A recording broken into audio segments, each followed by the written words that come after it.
Hello, അസ്സലാമു അലൈക്കും. ഇന്ന് ഞാനിവിടെ ഉണ്ടാക്കാൻ പോകുന്നത് ചപ്പാത്തിൻ്റെയും പൊറോട്ടൻ്റെയൊക്കെ കൂടെ കഴിക്കാൻ പറ്റിയിട്ടുള്ള നല്ലൊരു വെജിറ്റബിൾ കുറുമയാണ്. നമ്മൾ പാർട്ടികളിലൊക്കെ ഉണ്ടാക്കുന്ന പോലുള്ള ഒരു കുറുമയാണിത്.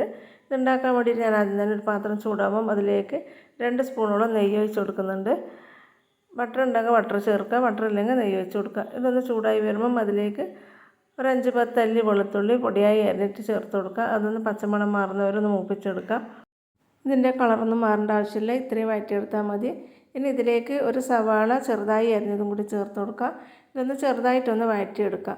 ഇനി ഇതിലേക്ക് ചേർക്കുന്നത് 2 തക്കാളിയാണ്. ചില തക്കാളി ചേർത്തിട്ടും ചേർക്കാണ്ടും ഉണ്ടാക്കുന്നുണ്ട്. ഞാൻ തക്കാളി ചേർത്തിട്ടാണ് ഉണ്ടാക്കുന്നത്. ഇതിലേക്ക് 2 തക്കാളി ചെറുതായി അരിഞ്ഞതും കൂടി ചേർത്ത് കൊടുക്കുക. ഞാനിപ്പോൾ തക്കാളിൻ്റെ തൊലിയൊക്കെ കളഞ്ഞിട്ടാണ് ചേർത്ത് കൊടുക്കുന്നത്.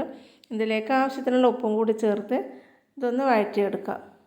ഞാനിതിൽ കുരുമുളകൊന്നും ചേർക്കുന്നില്ല, അതുകൊണ്ട് തന്നെ പച്ചമുളക് 3 ചേർത്ത് കൊടുക്കുന്നുണ്ട്. അത് എരിവിനനുസരിച്ചിട്ടാണ്. അത് നിങ്ങൾക്ക് എത്രയാണോ എരിവ് വേണ്ടത് അതിനനുസരിച്ച് ചേർത്ത് കൊടുക്കാം. ഇത് അത്യാവശ്യം നല്ല എരിവുള്ളൊരു മുളകാണ്. ഇപ്പോൾ തക്കാളി ഉള്ളൊക്കെ നല്ലപോലെ വഴന്ന് വന്നിട്ടുണ്ട്. ഇനി ഇതിലേക്ക് 1 കപ്പ് ചെറുതായി അരിഞ്ഞ് വെച്ചിട്ടുള്ള ക്യാരറ്റും അതുപോലെ തന്നെ 1 കപ്പ് ഉരുളക്കിഴങ്ങ് അരിഞ്ഞതും കൂടി ചേർത്ത് കൊടുത്ത് നല്ലപോലെ ഒന്ന് ഇളക്കി കൊടുക്കാം. ഇതെല്ലാം കൂടി നല്ലപോലെ മിക്സ് ചെയ്ത് ഇതൊന്ന് അടച്ച് വേവിക്കാം. ഇത് വേവുന്ന സമയം കൊണ്ട് ഇതിലേക്കുള്ള അരപ്പുണ്ടാക്കിയെടുക്കാം. ഒരു മിക്സിൻ്റെ ജാറിലേക്ക് 1/4 കപ്പ് തേങ്ങ ചിരകിയതും കുറച്ച് കാഷ്നട്ടും ചേർത്ത് കൊടുക്കുന്നുണ്ട്. ഇതിലേക്ക് അരക്കാൻ ആവശ്യത്തിനുള്ള വെള്ളം കൂടി ചേർത്ത് കൊടുക്കുക. വെള്ളം ഇല്ലെങ്കിൽ തേങ്ങാപ്പാൽ ചേർത്തിട്ട് നമുക്കിത് അരച്ചെടുക്കാം. നല്ല പേസ്റ്റ് പോലെ ഇതൊന്ന് അരച്ചെടുക്കാം.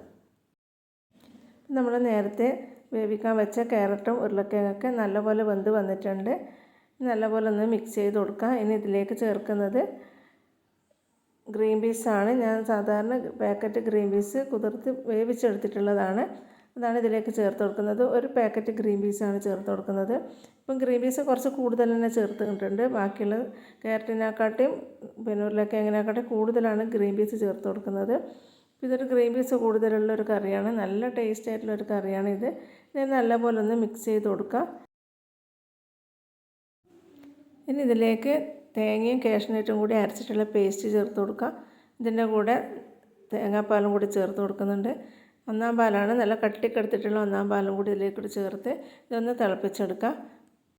നിങ്ങൾ ആദ്യമായിട്ടാണ് എൻ്റെ ചാനൽ കാണുന്നതെങ്കിൽ സബ്സ്ക്രൈബ് ചെയ്യാത്തവരുണ്ടെങ്കിൽ ഒന്ന് സബ്സ്ക്രൈബ് ചെയ്യുക. നിങ്ങൾക്ക് എൻ്റെ ഈ റെസിപ്പി ഇഷ്ടമായിട്ടുണ്ടെങ്കിൽ ഷെയറും ലൈക്കും ചെയ്ത് ഒന്ന് സപ്പോർട്ട് ചെയ്യുക. ഇപ്പോൾ കറിയൊക്കെ നല്ലപോലെ തിളച്ച് വരുന്നുണ്ട്. ഇനി ഇതിലേക്ക് മല്ലിയില ചേർത്ത് കൊടുക്കുക. മല്ലിയിലേൻ്റെ ടേസ്റ്റ് ഇഷ്ടമുള്ളവരാണെങ്കിൽ കുറച്ച് കൂടുതൽ തന്നെ ചേർത്ത് കൊടുക്കുക.